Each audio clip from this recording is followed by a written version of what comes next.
Oh, I am hearing an echo. Yeah, it's really. The Jordan's so nice, you hear him twice.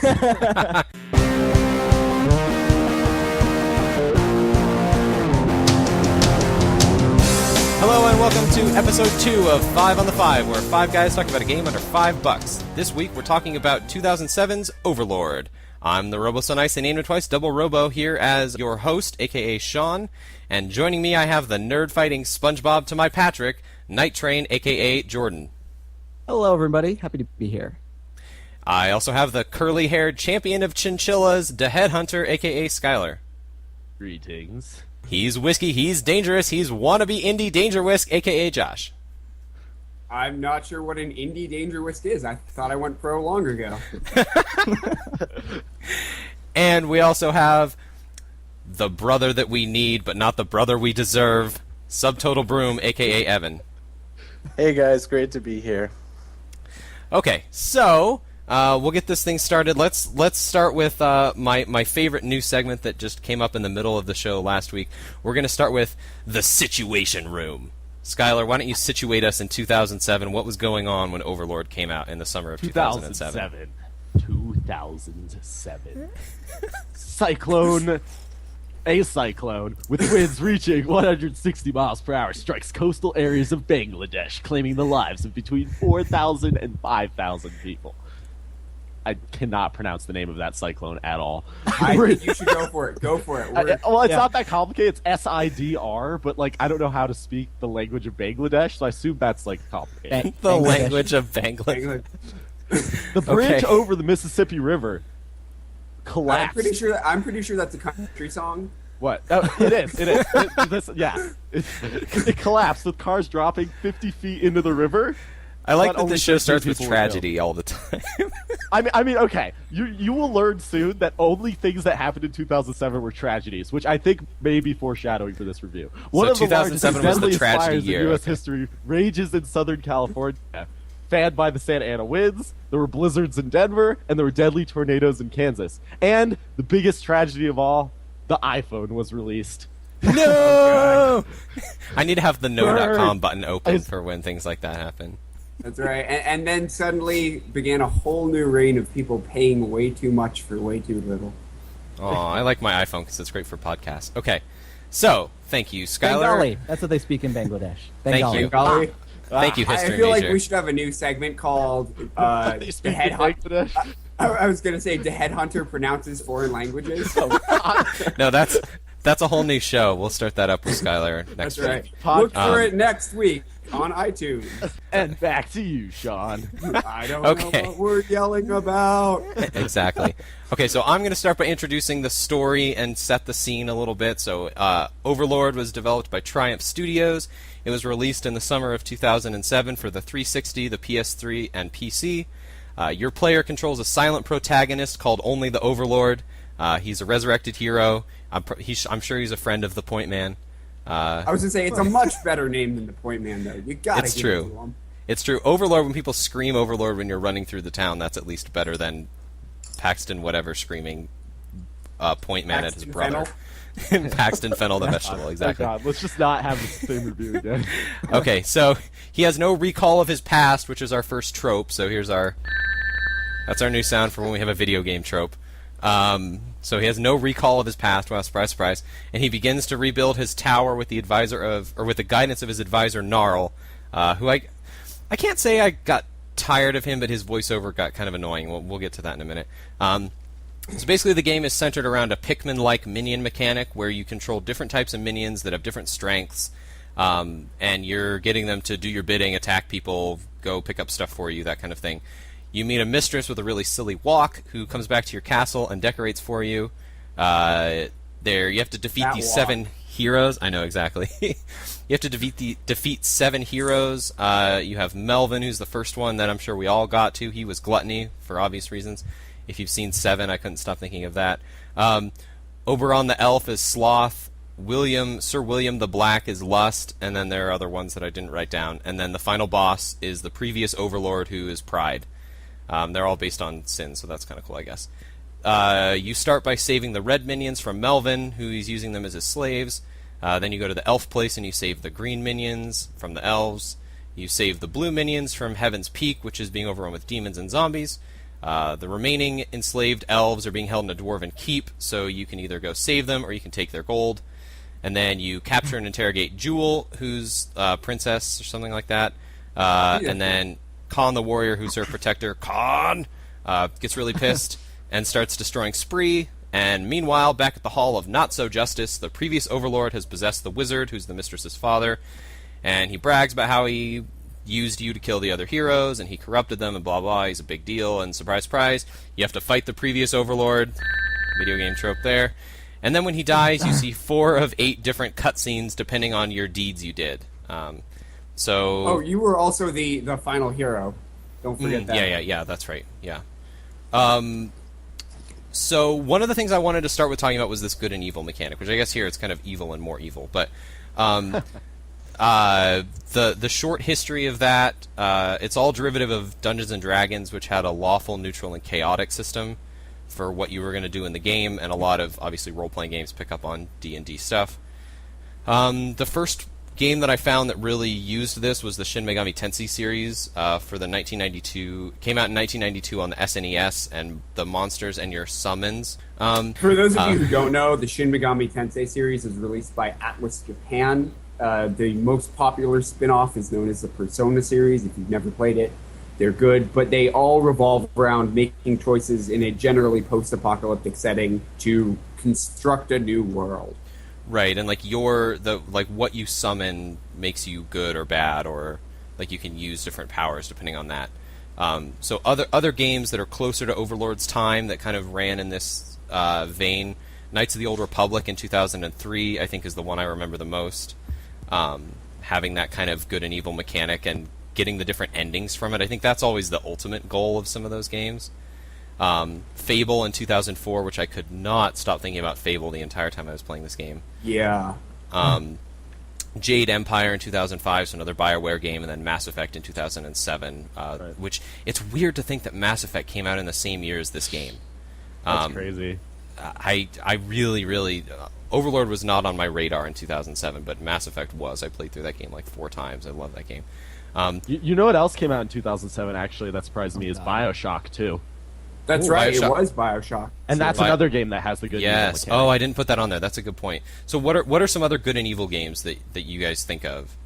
Modern, I mean, this trope goes all the way to now. Like, Dishonored just came out. That has good and evil mechanics. It's almost kind of worn out now. I feel like every game has some sort of choice trope. I agree. I think that's, it's like a trope to the max. Yeah. I don't know. I don't like good and evil mechanics in games. It bothers me when I have to make these defining choices. Like, I don't That's know. because you're so non-committal, though. Yeah, you're indecisive as crap. You should never go to a restaurant with Night Train because he goes, do I want the pad thai or the fried rice? And then 2 hours later, he's sitting there, spreadsheeting out what the effect on the Ethiopian economy will be depending on his choice. And then he just orders both mixed together in a bowl. Yeah. Jordan is the kind of person that in a choose your own adventure novel, he would like thumb to both of the choices and then look and see which one he would die on. Yep. So, what are some other good and evil stuff? My problem with this What one, I thought for a second about the morality. Wait. Here's my problem with morality mechanics. They're so cut and dry. There's a great Penny Arcade comic which talks about them because your choices are always something like burn down an orphanage and send a kitten to college. And like, right? There's never any shades of gray. And Overlord, I thought, was the exact opposite in that no matter what you did, none of my choices seemed to make a difference. So one of the first choices you get is you find the town of Spree's stash of food, which has been jacked by Melvin the Fat. And your choice is either return their food to them or take it and keep it for yourself.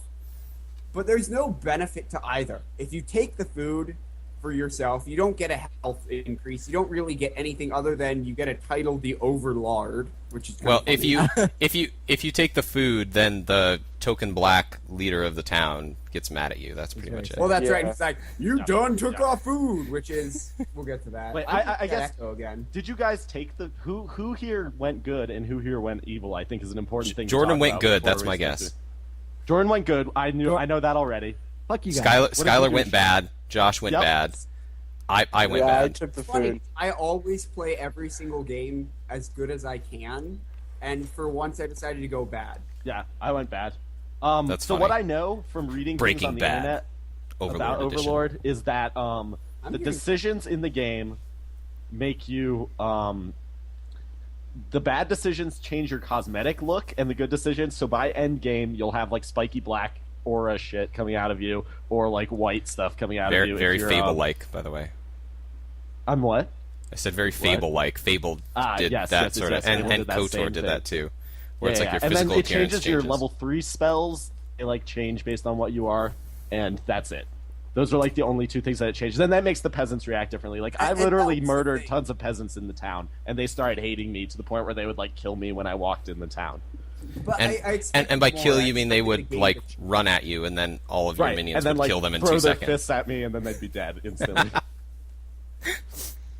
What were you gonna say, I just Josh? expected something to be affected by it more than just look how shiny my armor is, look how black my armor is. It should have Well- been for sure. Well, granted, I know. I did not beat the game, so I didn't see how different the endings were. Right, But I guess the point of the morality system shouldn't be just the ending video. Like if Right. that's the reason you have a morality system to have different ending videos, then it's silly. well, Wait, that was it. Skylar, That was It's that was- almost like you're saying that if I played the game differently, I get a different color ending. Woo. that was I my wonder biggest problem what with AAA BioShock. title had Also, that happen. Every Part of- AAA title question mark? Mass Effect 3. I see. Part of my problem with BioShock also, I had a huge problem with the end of that game because it was like it was way easier to kill all the little girls and get that free atom or whatever, and then it didn't really have any effect other than you felt like a douchebag for killing little girls. And then Right, you get and to you the had a end, and very the ending slightly was different ending. yeah, like the ending Some was of us felt moderately like a different. douchebag for killing little girls. Some. I didn't kill any of the little girls, which No, I didn't either. yes, Which based on our discussion last time makes sense from what I've said. the That's ending not was so okay. stupid if you didn't kill. Like I tried so hard to not like kill any of them, and to like it made all of the fights harder. It made everything more difficult, and all I got at the end was a 100 gamer score and a 3-second video of them being released instead of being dead. Like Right. The other thing Well, is- great. Well, to bring it back to Overlord team, I was about to, but yeah, go. I was just gonna say, on top of the moral choice system, I mean, the game kind of touted itself as you get to choose between being evil and more evil, right? Like that was the moral choice. You were still the bad guy. It's just whether you went around, mindlessly butchering innocent people. The problem was, I didn't feel like I did very much evil at all No, in the it game. was And I- chaotic good versus being a prick. Like, Yeah, and I recognize that might have been kind of like satire, and that like you're running around and everybody's like, oh, you're this wonderful little hero, saving all of us. And I thought that was kind of maybe supposed to be kind of ironic and kind of funny. But at the end of the day, the only time I felt like I did anything actually evil was when I went around, killing random people. Everything else I didn't kill did. random people. Wait, are you saying you killed random Oh, people? yeah, George? I killed a handful of people. I burnt down that forest. At first, I shot a fireball at the unicorn, accidentally burnt down the whole forest, and I was like, wow, I feel like a dick. And I was like, no, I am an overlord, damn it. I am evil. Everything, burn it, kill it all. And all the elves were like, oh. Every single time I saw those elves, I tried to attack them, and I didn't have the blue minions at. I was so angry that I couldn't kill them. that was part of my problem with the game too. Was this kind of like we're so conditioned, or at least I'm so conditioned, because I'm kind of like Josh, where like I almost always play through the good way, like when I play Mass Effect you're or nothing like me. Knights of the Old Republic or Same. Fable or any of those games. I usually play through the good way first, and then I'll go back and play the bad way my second playthrough. And I'm so conditioned to do that I never felt like an overlord. I never felt evil. I just felt like I was a good guy with Sauron's armor on, running around doing silly, meaningless tasks for people. Well, right, and that's the thing is like, the times people are like, "You're such a dick. You're so evil. Now, please rescue us from the guy who's clearly 10 times more evil than you." Yeah. So then I kill the guy who's more evil, and then they turn to me and they're like, "You're still so bad, but our quality of life has improved quite drastically." And it's like, man, this is kind of counterproductive. I don't know. If you're gonna tout a game where your choices are quote unquote evil and more evil, I want to be playing something between like, Hitler and Hitler combined with Stalin as drawn by Walt Disney. Like, That's a really anti-Semitic drawing. gonna be playing a game where you're touted as evil, I expect to be burning orphanages because they looked at me wrong. You know? Yeah. So I guess I agree with that. I guess part of my question is where would this design decision come from? Is it like they wanted more broad appeal and they felt like if you were too evil you wouldn't get it, or was it bad writing, or was it that they wanted to do that and they just didn't execute it? They wanted to give you the illusion of choice, but without making the effort of making basically two separate games, which, granted, is kind of what you have to do if you make really, really good morality choice systems. Well, yeah, like Mass you Effect basically 2. have to make two separate games, or more than two separate games for every choice. Mass Effect 2 know. is two different games, and that's why the morality choices work there for me. Right. Here's the other thing, too, is that it's very, as somebody with a film background, it's very hard to get an audience to sympathize with a villain. People like villains, but getting them to sympathize with a villain is a lot harder than getting them to sympathize with a hero. Yeah. And it's just a mark of a good writer if you can make somebody like the villain. Yeah, I can see that. If you make a villain completely irredeemable, people don't like them. Nobody likes Hitler, but people like Darth Vader because he's What is your flawed. obsession with Hitler today? Hitler's like the best. Come on, let's be honest here. If you're going for like an example of pure evil, Yeah, I it's guess either fair like enough. Hitler or a Furby. You know? How do we know that know. Furbies aren't That- infused with Hitler? Images Right, of but- Hitler Furbies going in my head are very strange. That's Furby with a tiny mustache. But, Okay, here I'm you know, I'm gonna point this back, Jordan. Why don't you hit us with the fun facts and history about this game before we talk more about our experience with it? Sure.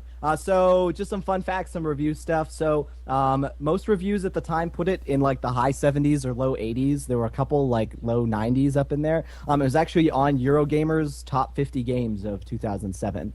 So I know kind of looking back, we were all kind of talking, we weren't too thrilled with it, but most people seemed pretty happy with it at the time, kind of what I've gotten. A lot of people liked the kind of satirical humor and the really, black tone. And the minions were kind of super popular through a lot of the reviews that I read. It was originally released for PC and Xbox 360 with a PS3 port that happened later on. Though a lot of people complained that the console versions, especially the PS3 one, had a bunch of bugs and glitches, and that the PC one was almost always kind of considered better. There was an expansion pack released in November called Raising Hell. It added some multiplayer and some other kind of fun stuff. And the series has, I think, Overlord 2 and Overlord 3. It also got a Wii port, which was Overlord Dark Legends, and a DS spin-off, which was Overlord Minion. And kind of one of the good quotes that I found that was kind of a great way to sum it up was it said, Overlord won't keep you coming back again for more, but it's a satisfying, amusing experience that's fairly unusual in today's games industry, even if it isn't quite the bad boy it wants to be. And I think that last bit there kind of probably resonates with what we were just talking about. Yeah, I mean, So, just a question: does anyone know what the multiplayer is? Because I honestly yeah, have no idea. there are three I read multiplayer about it. modes. Jordan and I were going to play them, and then we just ran out of time. But there are three multiplayer modes. One of them is like a horde mode where you team up with someone else and try and kill as many enemies as you can. There's a versus mode where you're going against another Overlord player with all your minions. And then there's like a ransack competitive mode where like you're trying to destroy the most stuff and get the most gold, but it's still competitive. You're not on the same team, so it's kind of like, like the Tony Hawk graffiti mode or something, where it's like you're not trying to kill each other, but you're trying to like ransack as much as you can in the time that you have. The versus mode seems like it could be interesting, just like with all the different minion types, which I think we should probably describe at least a little bit what each minion type does for anyone who didn't play. I'll just like say it a little bit. So there's 4 minion colors. There's brown, which are just normal like goons who have no real special abilities. They're good at fighting and they'll run in and die for you. And then there's the reds who have a ranged fire throwing attack that's really, really inaccurate, and they're Really powerful. yeah, it I is went really to strong. the Stormtrooper School of Shooting. Right? Yeah, and so they have this ranged attack and they can destroy fire. And then there's the greens who are immune to poison, can destroy poison stuff. They're pretty cool. They were my favorite personally. If you can set like guard markers to determine where your minions should stay, and if you set a guard marker for them, they'll turn invisible and start like pouncing on your enemies. And then there's blues who are weak as crap, and they're the only people who can kill elves though, so apparently people who are horrible at fighting should try and fight They're elves. magic. And They can their only big fix it. ability is that they can run over to one of your dead minions and bring it back And to revive life. it. Yeah, and Though then they're immune how to water often as they well. choose to do that is very suspect. It's true. It's true. Like if you send 20 of them into battle, you'll probably only get like 16 or 17 back for no real reason. That you. Well, the difference is there were some things that like killed your minions that let them be revived. So like if they just Right. got killed by like a bug or something, they would like lay there dead, and then if your blue guys came over there, in a certain amount of time, you could get them. But there were other things, and this took me a while to figure out, that just insta kill minions that you can't. Like if they got eaten by something or they got rolled over by something, then the corpse was just gone and you couldn't resurrect them. So Or if they got a lot set of times on I fire. would send blue minions to try and resurrect guys that couldn't be resurrected. That's kind of dynamic and interesting. There were definitely times where I needed to like where I thought I had only my red selected to get rid of fire and it hadn't worked, and so I sent all of my minions into fire. That happened more times than I'd like to a lot admit. too. So Well, I think it was do we want to kind of talk about Yeah. that? Do we want to go to controls at all? Or Yeah, should I we was stay- gonna let's say Yeah. something about controls and controls. AI. Evan, Hold on, let's talk Evan, why don't you minions talk a first. little bit? Oh wait, okay, you yeah, want to talk more minions. about the minions, Jordan? Yeah, let's talk some Just about for a the minute, I wanted to just point out, like, as I was playing through, one of the cool things I really liked about the game is that your minions, like, pick up random things as you run along. So, Yes. like, half of the game is destruction. So you break pretty much everything that can possibly be broken. And then they, like, find, like, things they can wear as armor and use as weapons. Like, everything from, like, actual armor and weapon pieces to, like, pumpkins and skeletons that you break and stuff like that. And I thought that was really cool. And then the more that you collect, the more powerful that your minions get as a whole. The problem is the minions die really, really easily. Even the brown ones, which are kind of supposed to be the tough fighters, they die really, really easy. So it created this, I don't know, weird dynamic where it was like it rewarded you for keeping your minions alive and like running around and finding little armor and weapons so they were more powerful. But at the same time, yeah, you could do something like Sean did. Of course, I did this like 5 times. You accidentally, run 3 minions into the water and then they all drown and then you're totally screwed. Or a lot of times in like the special fights or the bosses or stuff, I have like no real idea how to fight this thing, so I just kind of throw some stuff at it. They would then insta kill like 6 of my 20 minions, and then I'd lose all of that benefit. So it was this interesting kind of dynamic between it encouraged you to keep them alive, but at the same time it found a lot of very creative ways to kill them almost instantly. Like that So sea let's- serpent. That sea serpent Yeah, just killed like serpent. 5 minions instantly. You're just like, oh, that's good. Yeah. Let's talk really quick about the bosses, because that's the part that frustrated me the most, that I saw the most cracks in the controls and the minions and that kind of thing. Because and I think mean, this can kind of transition us into our control discussion also. But the boss, the beholder boss that's holding the girl's luggage, Right. it's like the second one you fight after the glutton guy. That, and it's not even a boss, it's like a mini boss section, but like it took me so long to beat that, and it was because the mechanics were bad. It was like it kind of fit into this genre of games like Resident Evil 1 and 2, and I'm trying to think of, I had some other games that I had written down for that sort of thing. Kingdom Hearts 1 and the camera was like this too, where it's like a lot of the difficulty from the game came from the fact that the mechanics and the controls were really hard to use and really bad. Like, well, not bad, I shouldn't say that, but they were just really hard to use in a lot of ways. One of the things for me on this boss was like there were so many times where like I knew what I had to do strategically. So the difficulty didn't come from figuring out the strategy of what you had to do, which is how I prefer difficulty to be. But That's the how bosses difficulty should be. Yeah, but the difficulty came from like knowing what you had to do and having the enemies spawn way too fast, so that by the time you got your minions in the right place, then they were dead, and then you had to run back and get more, and then when you ran back to get more, your other ones died, and then you just got kind of stuck in this cycle of like fighting, like doing a piece of the strategy, and then there was no way for you to do the rest of it. And so what I ended up doing was just killing the like fire log that was in front of the luggage boss, and then just roggling them in there and ignoring the enemies. Like, because it was just it was like they made the mechanics so hard that I didn't give a shit about the strategy, and that bothers me because I want to do strategic stuff. That's the fun part Not about a only game like this. that- That's why I love Pikmin, Yeah. for the strategy.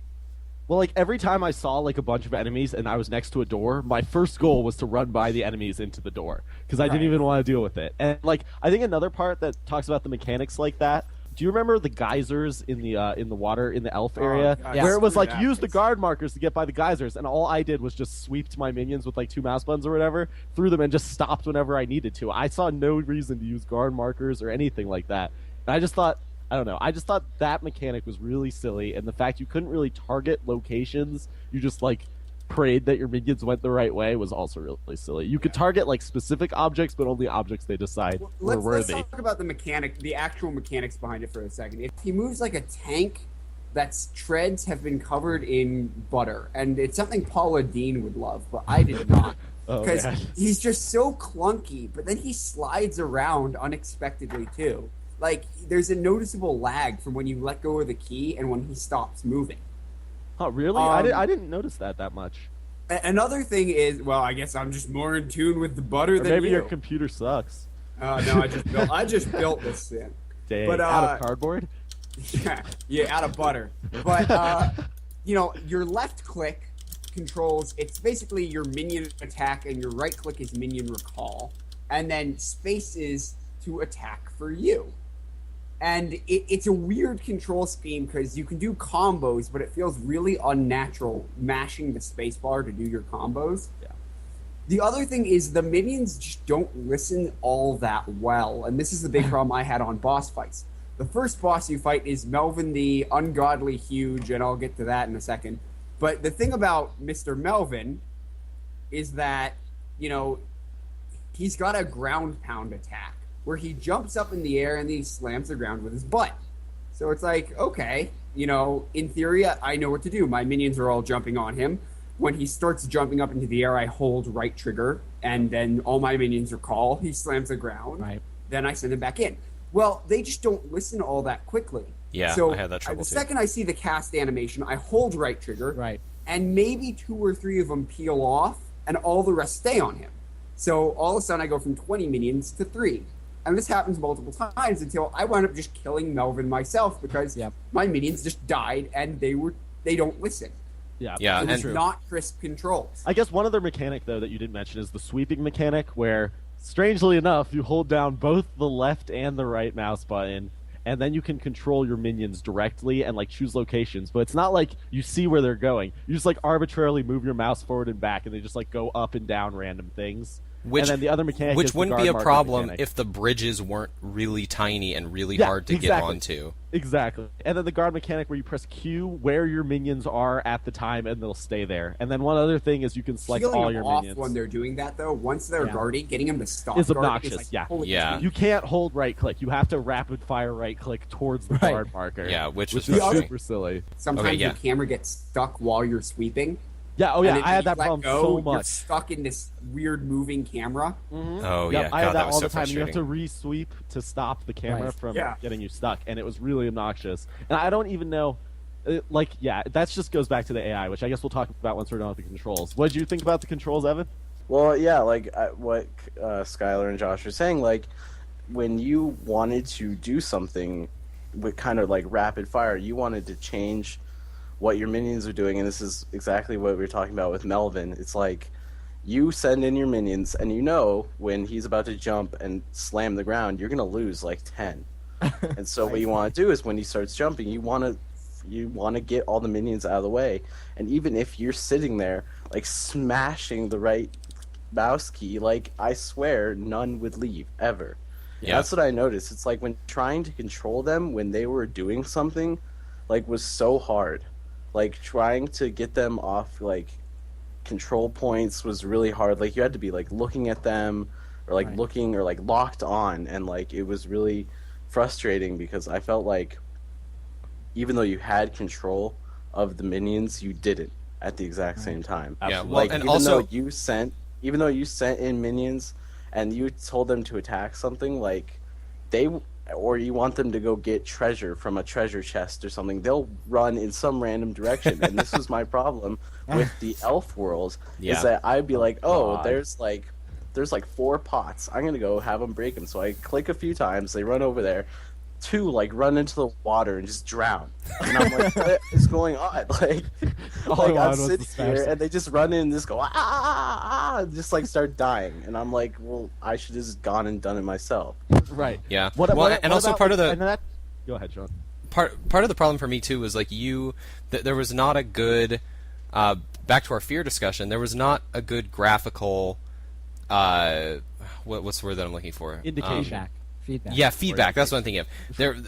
there wasn't really a good feedback system for like when you were locked on to something or like when you were pointed a certain way. Like there was no arrow, there was no like line about where they would be going, or like it was really hard to tell like what they were going to do until like Evan said, they would go into the water. And it wasn't like Pikmin where like they could go into the water and you could hit B as fast as you could and get them back out of the water. It was like once they were in water or fire or whatever, they were dead. Started drowning. They were dead. They were allergic to water, ankle deep, and they're dead. Yeah. that's So- true. That was So Evan, I also want to kind of change the discussion a little bit to the castle mechanic. Did you guys find that you liked the like castle home building, add stuff to your thing mechanic, or Oh. was that kind of wasted? well, I mean, I used it once, and it was on accident. I like went into the menu. I was like, "Oh, this is kind of cool," and then I accidentally clicked like the spikes on the outside of the tower that cost 1,500, and I was like, "Oh, okay. I guess I spent my money. That was fun." And then never used it again. Like the forge thing, I think is unnecessary, and you don't have to use it at all to beat the game.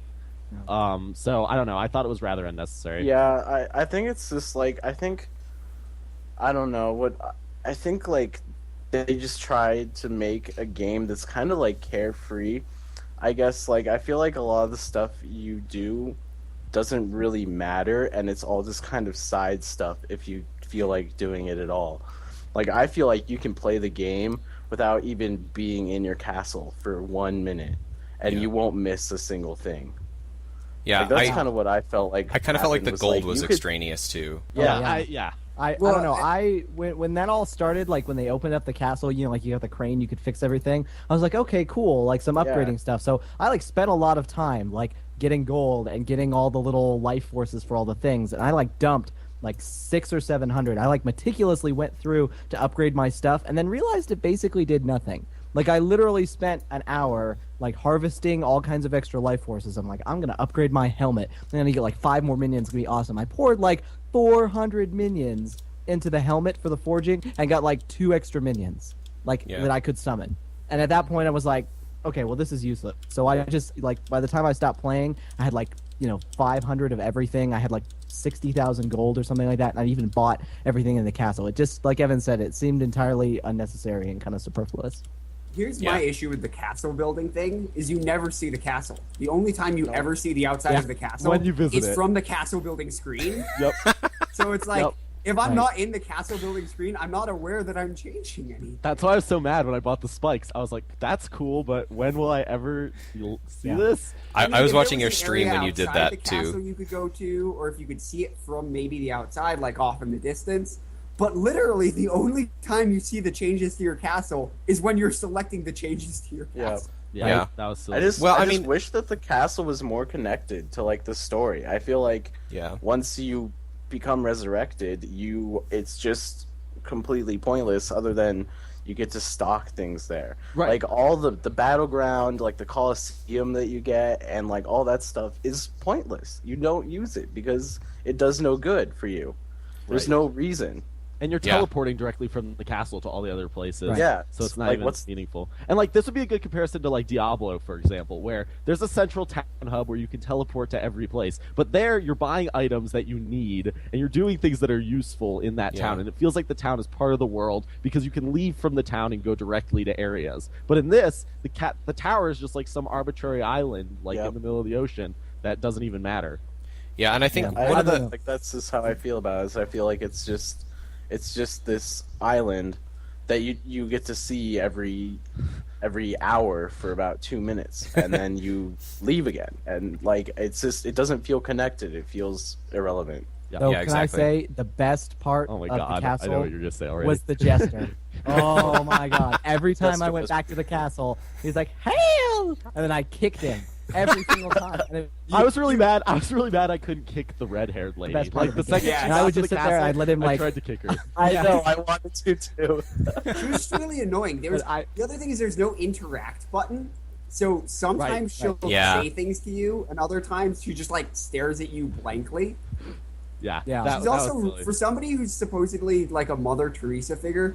She's Yeah. pretty down with the evil. Like when you first meet her, she's Yeah, like, she was down. "I'm trying to save the world from a zombie plague," and then you get her luggage, and she's like, "Well, I mean, you're evil, but I'm gonna move into your castle anyways." And I'm your like, minions are so cute and right. She's like, destroy them. I'm so good, but I'm totally down with the evil. Right. And I got a little confused. I don't Well, know. and you can also switch her out. There's a mission later on where basically you have to save her sister, and her sister Right. is Yeah. like much more evil and scantily dressed, and so you have the option to like pick one of them basically. Oh, I'm curious. Did you guys get the quest where you get the people who did the good side, which I guess is Jordan? Did you get the quest where you could where you got slaves for your castle? No. Okay, I thought that was evil only. It was an evil only, yeah. Yeah, that was Yeah, kinda fun. and then they didn't do anything. Like I captured Right, 10 they of just them, walked and then they just around like in much scantily clad clothing that yeah, they were just wearing. And walked around the throne room. I did kind of like some of the cosmetic changes. Like I put the red carpet in, and some of the like throne room changes. I thought that looked kind of cool. Yeah, I but thought for they the were most kinda part, I cool, felt like but they some- were kind of wasted. Yeah. So let's talk really quick about the voice acting. And The Overlord! It is so nice to see that you've awakened. Sire, So sire, long. sire, sire, sire. Yeah, sire, basically. Sire, you need the green minions. And then- Sire, the blue minions. Arbitrary Or echo. my personal favorite, you choose them all. Yeah, Oh. that was good. And I like that you could just spam it and like make your own like beatbox songs out of it. I saw you doing that on your stream, Skylar. I thought that was funny. All. Red, blue, you choose them all. Exactly. I thought also the elves' voices, how they were just like arbitrary. God. Whenever someone's talking to you telepathically, if anyone ever talks to you telepathically, you know it's gonna be reverb, just instant echo reverb status, and that's all they were. They just like That's because talk it's to these bouncing different around on the voices. inside of your skull, Skylar. That's That's how it reverbing works. in there. I know that's how it works. The sound waves just appear in your brain and bounce around. It's because most of our skulls are so empty. There's just so much room to grow.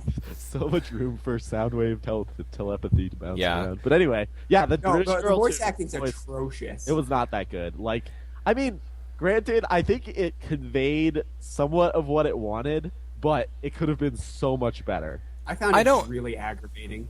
So here's kind of my thing, because I was watching Skylar's stream when he was complaining about the voice acting, and I complained about it on my stream a little bit too. By the way, little plug here: if you guys want to know when we're going to go live with streaming, follow us at 5 on the 5 podcast at Twitter, because Yeah. we always Right, post on there we when we're going announce to be whenever we streaming. stream. Yeah, we're going to announce whenever we're going to be streaming, so that's another way to kind of get in on the show or to see what's happening in the game if you don't want to buy it. But I don't. The more I thought about it, the more it kind of reminded me of Fable, where the voice acting was over the top on purpose. Like it was kind of supposed to be ridiculous and uber British, just to like just to use like the most annoying Cockney accent that's so fake and to do it over the top. And I think my bigger problem wasn't as much the voice acting the more I thought about it, but it was the writing or lack of writing, where it was kind of like the same 4 or 5 things. Like all of the people in the town said the same things to you, and all your minions had like 5 things that they cycled through, and that At least was they had more the than thing one for me. thing. Well, that's true. At least they had more than one Took thing. an I arrow guess. to the knee. That honestly was something I did think about, like the way that they interact with you. It did remind me of Skyrim. I don't know. I thought I agree that I thought it was supposed to be ridiculously silly, and like the mayor guy was like supposed to be so super token. It reminded me of Chef from South Park. You know? He was annoyingly token though, because Yeah. here's the other thing: is none of the characters are actually characters. Like, with the exception of your one leader minion, like nobody has any recurring role. You get your mistress Rose, and then she says like one thing when you get her, and then like one thing when you Occasionally have to chimes choose in. between her and her sister. And then whenever you pass the elves, she says that one annoying, quirky line, "Oh, elves, they're so weak," or something. And I was Right, just but, like, Get yourself together, man. That's what She's she- not actually a character. Nobody Right. in the game's really a character. Like token black town leader chef guy, like his first line is, "I'm the town leader and I talk like Isaac Hayes," right? Yeah. And then like when you choose to steal the food or return it, he goes, "You took food from the mouths of babies. Do you hear me? Babies." It's literally the line. And then every time I walk by, he goes, "You took food from the mouth," and I'm like, it's the same line over and over again. He existed for the sole purpose of that one line, Yeah. and he never factors in again. Yeah, exactly. It's the Yeah. same way with like the villains, right? You meet a villain and he's like, you meet Melvin, who's this little halfling who's now just this ridiculous ball of lard who's bigger than you. And your little minion goes, I see Melvin's been eating too much. And it's like, okay, who's Melvin? How am I supposed to know he wasn't a ball of lard at the beginning? And then you meet, the Oberon in the forest, and they're like, this is Oberon. He was a hero, but now he's sleeping. And then you meet, the paladin, and it's like, this guy's a paladin. He was a paladin, but now he's a man whore. I didn't know Skylar was in the game. But that's so hey-o. What I I aim to think please. that gets at is that, and this is something I wrote down like from the beginning. I had no real idea why I was doing anything. Like, Yeah. they didn't do a very good job of like setting the scene for things. You know what I mean? Like, I got that I was supposed to be evil and I was supposed to be like, rebuilding my empire. But yeah, it's like Melvin, I guess I kind of understood, though the whole time I'm like, why should I help these peasants? You know what I mean? They're just like, why should I do that? And then, yeah, you get to Oberon and it's like, sire, we must kill him and release all the roots. And I'm like, why? What's the point? purpose? Yeah. What's my And the motivation rest of here? The villain at the end, who's the wizard, the previous Overlord, he comes out of nowhere. Like, there's barely a hint of him, and then all of a sudden Jewel's like, yeah, the wizard's your real enemy. So you get this little quest that goes, kill the wizard. And it's like, Yep. oh, okay, yeah. So that's that's sure. definitely video one of game these, by the way. This is a video game trope, yeah, for sure. Where they're like, there's this evil monster, and then the next 2 minutes later, it's like, there's the evil monster. Oh my god. He's so bad, we have to kill him. Why is he bad? I don't know. He's just bad. Just He's believe just bad. me. He's and bad. You see him He's kind of a seconds after we dick. tell you he exists. Because Yeah. we don't like build up his character at all. We just show you him immediately. Yeah. That's So here's the other thing. Here's one other trope. Silent Okay. protagonist again. Here, wait. Okay, go. There you go. And here's where I think that they had so much potential, right? I love the renegade options in Mass Effect. Like, my favorite is the one where you're dancing in the club and you dance next to a girl and she goes, hey there, and he goes, I'm not dancing with you, I'm dancing next to you, and if you want to think we're together, that's cool. Like, I love that line. And you're playing the Overlord, and there were so many opportunities for one-liners. You Oh, yeah. put on the Especially sunglasses Hubert Horatio can Kane fit. style and cue the Who, Yeah. And there's so many times the game sets up for perfect one-liners, and the Overlord sits there completely silent. I think I almost would have appreciated it more if he had dropped just the worst puns imaginable, because I would have felt like he was a character. Yeah, no, I agree. That would have been awesome. And the humor in the game, I guess, is something we should mention, which wasn't actually that humorous, but It's not funny. that could have added a lot to it. That could have absolutely added a lot to the humor. I don't know. Yeah. I disagree. I thought like my first couple hours, like I was laughing. I was like, yeah, this is funny. I like how he like had that thing against sheep, and he was like, that's twice the number of brain cells in your average. I thought that was kind of funny. Yeah, there were some clever lines. That's The just But problem was they were so it few got and old. far between. Yeah, it was like the goofy, cheesy voice acting and all that kind of stuff. It's like it seemed like it was trying too hard, and because it was trying too hard, like I stopped caring. You know what I mean? I Like feel stopped like- finding it funny. I feel like they're trying too hard to be not serious, in a Yeah, way. it's true. Yeah. Not that they were trying too hard in general, but that they were trying to do something that would be silly and like quirky. But I think they tried too hard to make it something that you could do like lightheartedly. Yeah. Well, and I guess Kind of flopped. part of Yeah, my it problem comes with it down was that they Okay. they kind of rested too much on the just like straight flipping of like, oh, sire, don't do that or else you'll make us smell good, or like Yeah. oh, you're such a good person, sire, how dare you. Like, they did too much of the like straight flipping of like making good things bad and bad things good, Right. and that's funny for a little while, First and then time. it kind of gets like come up with some other jokes a little bit, Right. And I think I was just going to Go say, ahead. I think part of the thing that a game like this could grow from would be kind of more of a Borderlands style self-referential thing. Like I think games that are satirical like this game Third tried to wall be stuff. satirical without directly referencing other stuff. It didn't reference World of Warcraft. It didn't reference Baldur's Gate or like other big games at the time or other big pop culture stuff at the time. I think it's hard to write an entire game like this that doesn't do any self-referential humor or like make fun of the tropes directly.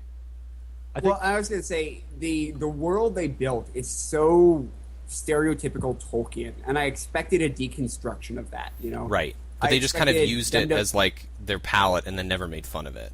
Well, right, and that's the thing is, for a game that's supposed to be, a funny look at the fantasy genre, it was just a fantasy game. There was nothing funny about the way that they played it. It was straight high fantasy. Especially when they introduced the halflings and they like zoomed in on their home, and I'm like, holy shit, Lord of the Rings status right here. And then that never came up, like barely ever again. Well, yeah, there was Harflings. Yeah, well, and one other thing that I want to direct us to. I think we should talk a little bit about graphics since we're on the topic of like. Okay, art, yeah, let's do that. Stuff, Let's talk about because graphics. We haven't talked about it at all. They were, but for like an Xbox 360 that generation game, I feel like they were not that good. I thought this was an Xbox game Stuff until had I looked so at the much Wikipedia. graphics. Yeah, BioShock graphics, like those kind of games, had such better graphics. Mass Effect, dude. Mass Effect came out in the same year as this game. That game. I actually disagree. I think the game was incredibly polished. I thought the animations were nice. I thought the world design was nice. You can't tell me that the girl polished running game. after you save her was a nice animation. It looks like she had a dump in her pants. Yeah, her like swags. Yeah, she had like. Okay, swag first status. off, I assumed that she had. Okay, because she'd been in there Rose so smelled long. nothing She had like no her other name. choice. Yeah, she had no other choice. But I mean, I thought it was a very polished game with just very flawed core mechanics. Really? So, but I really, agree you with would that. Compare the graphics to like BioShock and Mass Effect and say they were on the same level.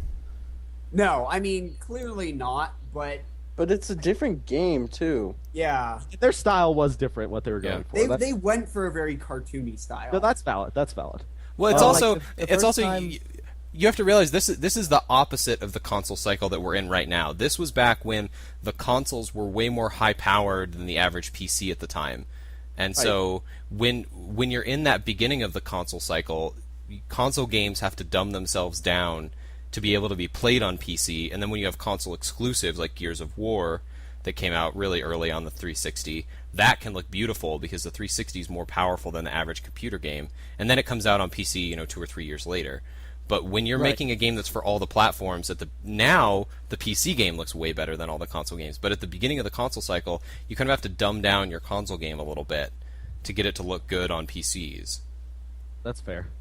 So anyway, I guess we could go to the map now. Evan, what'd you think about that? You want to start us off? I don't know. Wait, hold on. Does Josh want to drop Josh, a do you bomb? Josh wants to drop a bomb here. Nuclear launch detected. Oh, I love that. And this is Josh's Worth it. big bomb for this game. This had the single worst progression path I have ever played in a game. There was no logical sense to what I should do next. Right, or Yeah. where you should go next. Or where I should go. And my perfect example is when you have to get the greens to get the Oh, blues. my God. So you get a quest and it goes, you Yeah. need to get into the city through the waters. You need to get the blues. So you go find the blue house and it's, through your minions, and it's surrounded by this poisonous green gas. And That's nobody fair. mentions anything about it. So I'm sitting there for a good 30 minutes running around trying to figure out how do I get it to clear. And, a simple line from your little helper guy going, there's green grass. You need to get the greens would have helped. But no, I was on my own, alone in the wilderness like it was an Ayn Rand novel. And I'm just sitting there going, what the hell do I do? Until finally I had to go online. I found an FAQ and it goes, you need to go find this quest. And I go, well, what do you mean? Did the And so- FAQ read it in the guy's voice to you? Absolutely. Oh, and then, well, see, I did it in a different order. I went to the elf place first and got the I green didn't minion know about quest. the elf place. Right. That was the problem. So- There's no indication that if you there's don't a go whole to the other roots- area I haven't been in. Yeah, if you don't go that way to get the roots early enough, you won't get that Right. quest. That's true. And once you get there, though, looking for the green minions confused the crap out of me. Yeah. I 'Cause, saw like, you, Skylar. Going trying- across yeah. the, I didn't realize that, like, because the bridge was so long that I didn't realize I could go across the water and have my minions follow me over that bridge because it was just so like hidden there. And furthermore, like, if you go somewhere in a game when you've already been to a place, you should be able to get back there. Like, it shouldn't be an ordeal to get back to somewhere you've already been. And these Yeah. environments, although they were like lush, they were still pretty similar. So like, I don't know. And that was my problem, was the way you got the quest, where you overhear somebody talking. Like, Yeah. to figure out that there's even an elf land, you have to go to this area which is in the middle of, pardon my French, Field. bumfuck nowhere.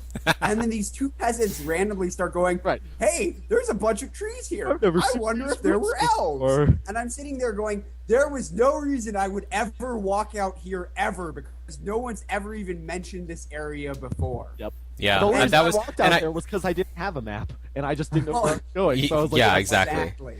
That And was Evan, that do was you kind of wanna my talk about biggest. the lack of a map. Yeah, Evan, give us some truth rage. Yeah, well, I wanted to say that Josh, I did the exact same thing. Like literally, exact same thing. I went to the Heavens. place to get the blue minions, and I could not find them. And so, like, I saw the poison field, and I couldn't figure out how to get around him. So I went to Google, and I Googled, how do I get the blue minions? Because I had no idea.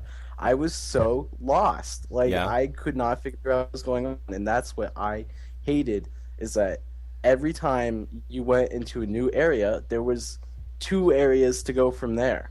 And then, like, you had to keep exploring, but you didn't know where to explore because you had no map.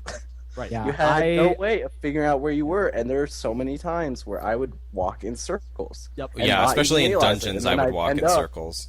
Yeah, I walked in so many circles in the forest. Like I cleared Yeah. like Ridiculous. 5 out of 7 routes or something, and I was just like, okay, I like booted up the game and I kind of wandered around a little bit. I was like, okay, well I have to remember where I was last time, because usually you have to like go, you finish a place and you move on from there. So I had to like get back to there, and I like did so many circles. I was Yeah, just, like, God circle forbid after you save and circle. leave in the middle of a dungeon, because you will be Yeah, so it was lost when you come horrible back. Decision. Yep. I just wish they had told you that there were other things you had to do to progress. Like, I get that you give an over quest and then you have a little side quest that distracts you. Mass Effect does that all the time, where it goes, Yeah. you need to, destroy the Reaper, but first you need to build, and you get to the Reaper and it's like, we have no way of destroying this power core. We need to go build a bomb. So let's shelve the destroy the Reaper. So it's like, okay, they tell you they're going to shelve it. But with this, it's like, go find the blues, but you need to get the greens. But there's no indication that you can't get them now. Right. And then the one time they do that, they do. Ha ha ha ha.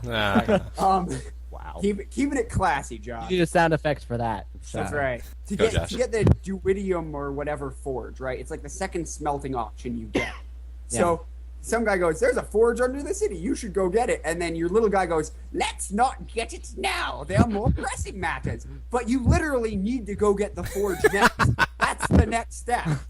I'm like, Yep. "But you just said don't get it now." But I can't. But brain broken. You yeah, know? exactly. It's very silly. So I And think, so that's the one one of the- time they do it, they're wrong. You do need Yeah. to go do that now. yeah, I think That's like- we've kind of talked about this a little bit, but let's kind of shift the discussion into like what are updates that this game would need to be the modern game, kind of the update section of what we're doing. And one thing that really stuck out for me was there needs to be a better systems explanation at the beginning. Like, I really didn't understand the whole minion system in terms of like that they heal by eating the food, and like what exactly Wait, they does the heal? armor. Yeah, when they like drink the alcohol and eat the food, they heal. Wait, what? Yeah, I they- Exactly. I couldn't even See, there's figure my out problem.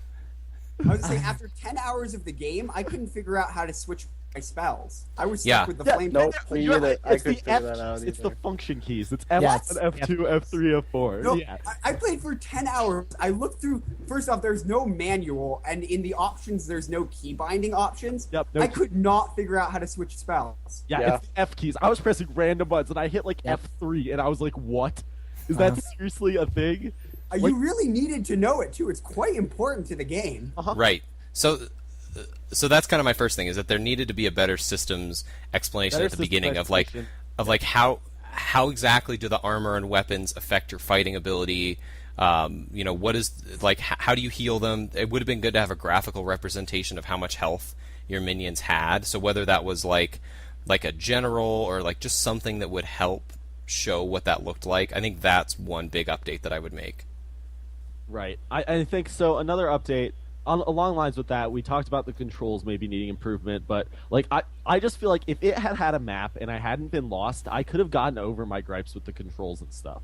Yeah, I agree. Like I didn't mind the controls that much. There were occasions where I was like, this is really annoying, but like The map annoyed me so much more, or the lack thereof. And it wouldn't have been complicated. It could have even been a map that only showed places you've been to.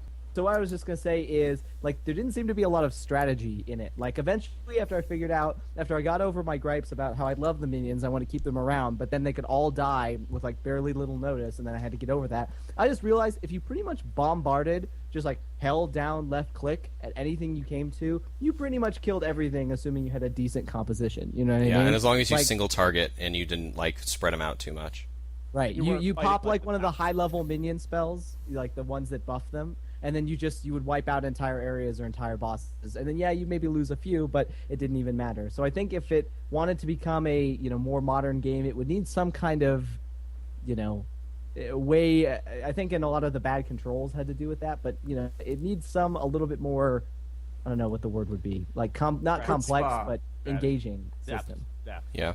I Well, didn't there were find it sections- fun. There were I- sections. One sec. Let me just talk about what Jordan said real fast. Okay. Yeah, There go were for it. sections where it forced you to use your minions in strategic ways. Like where Right. the only way you could hit stuff was by putting red minions in a specific place. But that wasn't like a constant thing.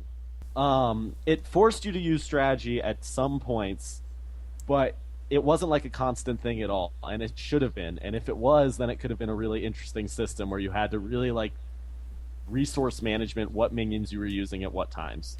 Yeah. Yeah, I agree. Okay. So let's in terms do. of update for me. Yeah. Just real fast.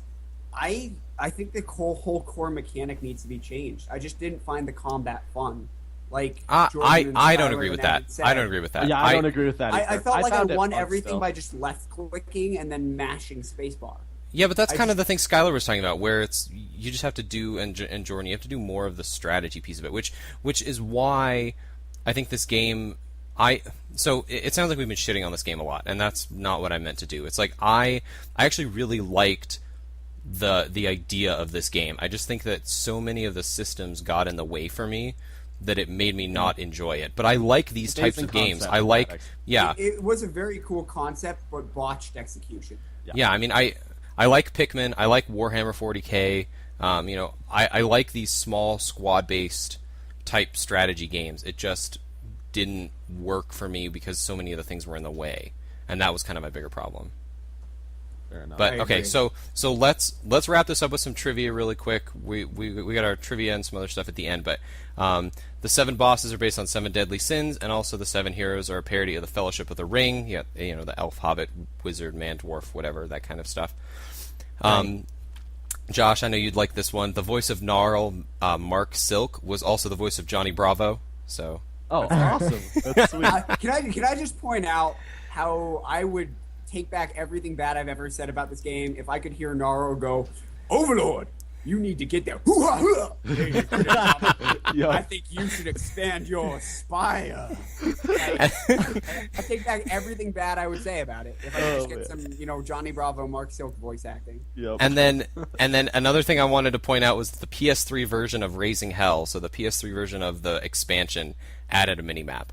So I don't know why that's not in the PC version that we downloaded on They Steam, need but to buy Raising Hell for it. Is that on Maybe. Did anybody buy Raising Hell? I don't know if the expansion's No. on Steam. I don't know. Okay, It is. it is. Okay, so let's do our 2-sentence wrap up. Starting with Evan, if you had to wrap up your experience of this game in 2 sentences, what would you say? Mostly, I really enjoyed the game as a whole. Like, I thought that the environments were cool. I thought that kind of the creativity behind it was pretty fun. But I think that they just executed it really poorly. And not that I didn't really like it. I just think that there were so many things in the way that bothered me that I couldn't really just get into the game. Yeah, I can see that. Okay, Jordan, give me your 2-sentence wrap up. Okay. I actually liked it. And I know it may seem like this podcast has been generally negative. We've all kind of talked about it was a good concept that was kind of fairly poorly integrated. It was, but it didn't bother me so much. Like, I would play through it, and yeah, it would drive me crazy when I'd accidentally lose 5 of my minions in water or in fire. But it didn't bother me that much. Like, I was still going through, I was still playing it, I was enjoying it for the most part. So I didn't think it was that bad. I guess just what it came down to is that it was trying to do a bunch of things that I just don't think it did enough of. Like, it was trying to be kind of satirical and funny. It just didn't work the whole time. And like trying to have this strategic combat that just didn't really exist. So I enjoyed it though. I mean, would maybe play the second one, would try it out. But I was happy with it. Yeah, I think Worth I $5. would definitely try out the second one to see what they did with They it. learned. Yeah. That would be. Yeah, I agree. It'd be worth checking that out. Wrap Okay, up. Skylar, hit us with your wrap up. So, I liked it as well. I think it was an interesting concept, and the concept was good enough that it kind of brought my vision away from the shortcomings, except for the lack of a map. And like, Definitely. that was just my biggest problem with the game. And like, if that had been there, I probably would have really liked this game and been really interested in like playing it and the sequels. So yeah. I think it's an overall really good concept, pretty good game, pretty bad execution though. Yeah. Okay. And Josh, hit us with your wrap up. Again, I love the concept. I thought it was really strong. I would have liked to see slightly better writing and jokes, and really the controls just killed it for me. I could have gotten by without the map, but the controls killed it. And again, it's a long game. First off, nobody really addressed that. It is a very long game. Yeah, I didn't expect that either. After about 10 hours, I was still only on like the 6th or 7th boss out of all of them. Yeah. But it's, is it worth your $5? Absolutely. If nothing else, you can certainly get that in playtime. Yeah. But, yeah, that's kind of what I think too. I just would have liked a little more, is all. Yeah, I feel like so I was predisposed to like this game because I've played Pikmin 1,000 times, and I felt like this was kind of the Xbox answer to Pikmin. I really liked the idea of the game. I liked the music. Some of the comedy got me. The music was great. Yeah, the music was fantastic in this game. But ultimately, like we kind of talked about, I think the system's just kind of got in the way for me. But it's definitely worth $5. It's worth checking out. It's worth getting. I want to play the second one if I can pick it up on cheap, because I want to see if they solve some of those problems or not. So yeah, that's kind of what I'm thinking. So let's go now to quick attacks. So give me 2 sentences about what's I need to get the quick attack sound effect from Red and Blue. That's my next thing to add to my soundboard. Yeah. Yep. Okay. So quick attacks. Let's go the opposite way. Josh, why don't you hit me with what's one game you're playing right now? Oh man, put me on the spot. All right, I've been playing a lot of League of Legends lately. Actually, everybody here on this show knows that League is probably my most played game. Yeah. And with the Season 3 start, I'm trying to actually get gold this time rather than just silver. If you haven't played League of Legends, it is a free-to-play MOBA. It stands for Multiplayer Online Battle Arena. That's the one. It's a lot of fun. It's free. Be warned, though, the community can range everywhere from very, very nice and helpful to makes you want to end humanity. So, like every MOBA. That's just how right. MOBAs work. So League of Legends will be my quick attack for the week. Okay, Skylar, what's your quick attack? Well, this is a game I've been playing for a long time, but I've been playing it a ton recently, which is Super Street Fighter 4 Arcade Edition 2012. Because Oh my god. Can we get a longer name? Do Do you have an arcade stick for it, Skylar? Yeah, I actually have 2 arcade sticks because I used to play tournaments last year. Once I started playing fighting Oh, games that's a lot, right. I started remember playing. that. Yeah. Yeah, so I've been playing that a ton. That's a game I love. I just really like at a high level of that game. It takes a long time to get to a high level, but once you do, there's so much strategy involved. And I don't have to. I love playing Dota 2 as well, but this game I can use only my own strategy and not rely on a team to be good as well. So that's always fun. Skylar's a one-man wolf pack. Exactly. Yeah. Okay, Evan, hit us with your quick attack. Right now, I actually just bought it over the weekend. I bought a Super Meat Boy, Hell yes. which is a blast and a half. I love every second of it. I've only actually played like an hour and a half of it, but I cannot wait to keep playing it. It's actually over the weekend it was $3, but currently it is $15. But if you have the extra money, I would get it. It is way too much fun. Yeah, definitely. Especially if you're into like old school tough platformers, Sonic, and that. Yeah, kind of stuff. it's hard. Like that's the thing. It's like it's not really all that easy. Yeah, that game's really Yeah. hard. But yeah, Um, every teammate game is amazing, so just play them all. Yeah, pretty much. Okay, Jordan, hit us with your quick attack. What have you been playing?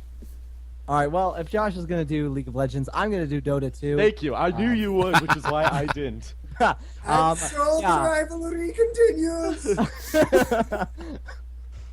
But they Black actually, Tide. Valve just did this cool thing for Halloween. They created this totally separate game mode. You have to like collect candies, and the game mode's like super sped up, so everybody gains a lot of levels and gold faster. So it's basically this like giant cluster madness, and it's so much fun because everybody's super high level, and you just barrel around, you collect candy, and then you fight like a little mini boss at the end. It reminded me a lot of like a WoW when they did like holidays, like with special bosses and you get special items. So Dota 2 is definitely being a game I'm playing a lot, oftentimes with Skylar and Evan, and the whole like the rewards and stuff that came from the holiday I thought was really cool and really well done. So that's what I've been playing the most, and that just recently ended. So I did did hear it that end that was really already? fun. Yeah. yeah, it ended earlier this week, I think. And like So wait, you is could that get all game these special mode gone things, then? and it creates this unique courier for you depending on the items that you got. So cool. everybody's like showing off their neat little couriers that they got. They're adorable. You know, by the way. Josh, a courier, you know how you can't just teleport to the base for free to get our items? We actually have to do strategy to get them. Oh no, let's not get into this. right This now. is not the place for this Legends discussion. versus Dota aside, though, because that could go on for days. No, I Yeah, know. man. I'm glad you're being the bigger man and not arguing with me. Oh, Skylar, I'm bigger in so many ways. Except for the important ones. But my question is, with the removal of the Halloween stuff, does that mean that the new game mode is gone? Yeah. I'm not sure. They haven't said. They might. I think they might bring back like some sort of iteration of it, Well, you can't play it now, but you can't play it right now. Because I know like that was my big disappointment with like the Team Fortress 2. Yeah. Wow, that was good. Remember the Team Fortress 2? But I love the Halloween modes in Team Fortress 2, but they only last for a week and a half and then they're gone. Like I wish you could play them year round. Right. Yeah. This lasted like 2 weeks. Though, to be fair, I mean, it was fun, but it's not something you want to play. Like, nobody takes it seriously because you always win something. And it's definitely not something you want to play, like, for more than 1 or 2 times. Yeah. It's- At the end, every single person got one of the like cosmetic item improvements, and then whoever got the most candy got an additional item improvement. Gotcha. This is the And slowest last quick but not attack least, ever. Sean, because nobody wants to ask themselves to prom. Sean, what was your quick attack? Oh, I always ask myself to prom. So my quick attack has been Halo 4. I've been playing it. Yeah.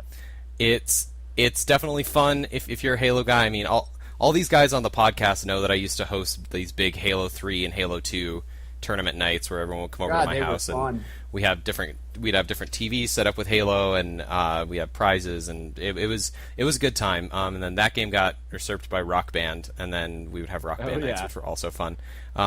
But I was a huge. I played Halo 2 a ton. Halo 3 I played a ton. I didn't really play too much of Reach or ODST, so it's kind of nice to have not played those because now I'm kind of getting back in. But there's still some multiplayer changes that I'm not a fan of. I understand why they changed to loadouts, and that's just kind of the way that games are moving. But it takes away a lot of the like balance and a lot of the skill you get from knowing the map really well, because it's not about picking up weapons now, it's just about getting headshots. And that was kind of something I always thought was fun about Halo 3, was like knowing where all the good weapons were and what the spawn timers were and that kind of stuff, and they've kind of taken a lot of that out. So it's not bad. It's definitely a really fun game. I'm just getting used to some of the multiplayer changes. I don't think they're better or worse, they're just different, so I'm just trying to get used to those. And the campaign is phenomenal. The campaign is so good. So if you like Halo lore, if you like the Halo story, buy it at least just for the campaign, even if you don't want to play multiplayer. Because 343 really kind of hit it on the head with the Knocked campaign. it out of the park with it. Yeah. So good. So that's I definitely enjoy the cool looking guns of Halo 4. yes, the Like, all Forerunner guns all are the alien awesome. looking guns, like the sniper rifle that has a floating scope. I think that's so sick. Yeah, the Forerunner guns are really, really sweet. Okay, so now we got our reader feedback section. So here I'm gonna play this for the end of all of that.